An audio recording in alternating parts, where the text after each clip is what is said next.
এবং ঢাকা, ময়মনসিংহ। নেত্রকোনা ১, দুর্গাপুর কলমাকান্দা। হাজারো কৃষকের ঢল নেমেছে ঐতিহাসিক নাজিরপুর ঈদগাহ মাঠে। ব্যানার ফেস্টুন, ঢাকঢোল আর খণ্ড খণ্ড মিছিলে আজ এলাকার সবচেয়ে বড় কৃষিকেন্দ্রিক সমাবেশ বিএনপি আয়োজিত কৃষি কথা ও কৃষক সমাবেশ। সংবাদদাতা আল আমিন হাওলাদার, নেত্রকোনা জেলা প্রতিনিধি।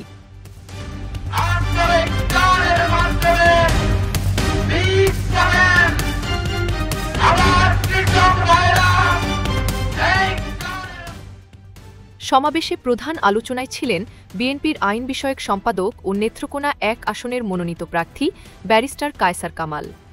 তিনি সরাসরি বলেন, বাংলাদেশের অর্থনীতি কৃষি নির্ভর। কৃষকের সমস্যাকে বুঝতেই আমরা মাঠে নেমেছি। ৩ জন খ্যাতিমান কৃষি বিশেষজ্ঞ আজ আমাদের সাথে আছেন। তারা সমস্যাগুলো চিহ্নিত করবেন।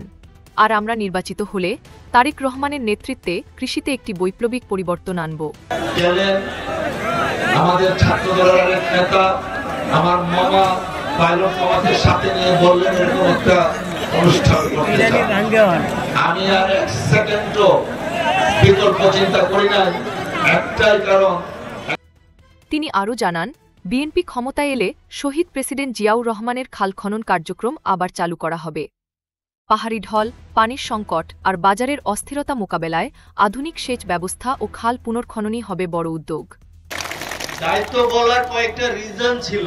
১ নম্বর রিজন, যখন শুনেছি আমার কৃষক ভাইরা থাকবে এখানে।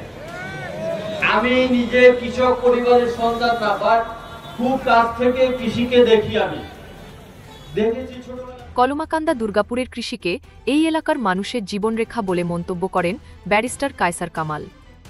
তার কথায় সমাবেশের প্রধান অতিথি প্রফেসর ওয়াজেদ আলী খান চাষী বলেন, কৃষক বাঁচলে দেশ বাঁচবে।